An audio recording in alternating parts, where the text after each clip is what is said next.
બાપુ સમજવા જેવા શબ્દો છે. અમુક સંતાનોને એના માતા પિતા રોજે રોજ શિખામણ આપી આપી અને કંટાળી ગયા હોય છે કે ભાઈ ભણવામાં ધ્યાન રાખ, ભણવામાં ધ્યાન રાખ, ભણવામાં ધ્યાન રાખ.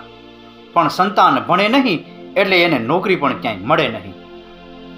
પારકી મજૂરી કરી પેટ ભરે એટલે ઘડીકમાં ક્યાંય સગાઈ સગપણ પણ થાય નહીં. અંતે એને પોતાના માતા પિતાની શિખામણ યાદ આવતી હોય છે, એના ઉપર એને અફસોસ થતો હોય છે, પરંતુ ત્યારે બધું વ્યર્થ હોય છે જ્યારે સમય સમયનું કામ કરીને જતો રહ્યો હોય છે.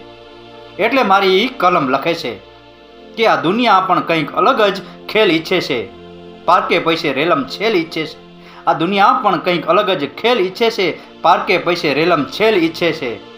ધંધો એક પાંચિયા ભારનો પણ કરવો નથી અને શેખ સલીની જેમ હવામાં મહેલ ઈચ્છે છે. શેખ સલીની જેમ હવામાં મહેલ ઈચ્છે છે. આપણી ગુજરાતી ભાષામાં એક કહેવત છે કે શેઠની શિખામણ જાપા સુધી. આપણા માતા પિતા આપણને જે કંઈ પણ શિખામણ આપતા હોય છે ને એ આપણા ઉજળા ભવિષ્ય માટે આપતા હોય છે. અને જેણે જેણે પોતાના માતા પિતાની શિખામણ શિરે ધરી છે ને એ દુનિયામાં ક્યાંક ને ક્યાંક ઊંચા હોદ્દા ઉપર છે. અને એટલે જ કહેવું પડે છે કે માતા પિતાની શિખામણ કાને ધરજો, એમની વાતનું અનુસરણ કરજો, દુનિયામાં ક્યારેય દુઃખી નહીં થવું પડે. રાકેશ ગીરીના આ શબ્દો સમજાઈને વંદન. આપનો દિવસ શુભ રહે. મહાદેવ હર.